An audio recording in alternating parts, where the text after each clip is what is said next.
Joe, you're exactly right. The situation in Venezuela is something that needs to be talked about more in the political sense. At the moment, however, it's only being talked by players of baseball. You mentioned Miguel Cabrera last week as being one of the more outspoken players about the situation. I'll talk about another one, Francisco Cervelli, the catcher for the Pittsburgh Pirates.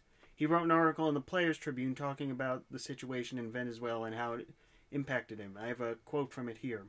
"A few years ago, one of my former teammates with the Yankees got robbed in his own home.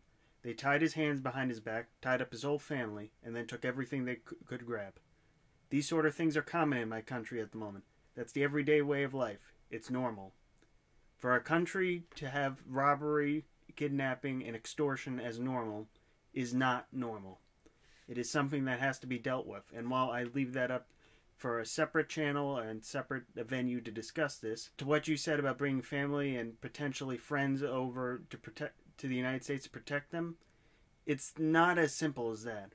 For one thing, many of these cartels likely have smaller operations in the United States. You see that with the gang MS-13, which is plaguing a city, especially nearby us in Long Island. I would not be surprised if Venezuelan gangs had similar tactics. Another thing is, where do you stop it? And you mentioned it in your video. Where do you stop it? Is it just family? Is it just parents? Is it grandparents? Is it close friends? Where do you draw the red line for how many people are brought over?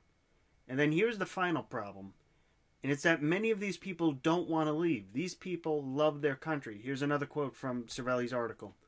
"So when I go back home, we just stay in the house. We talk, and we cry, and we daydream about a country where people are safe and happy and have hope for the future. They don't want to leave. They want their country to be back." And to wrap this up with what I said last week about Colin Kaepernick, stuff like Venezuela puts a lot of our problems into perspective. We have our problems we have to clean up.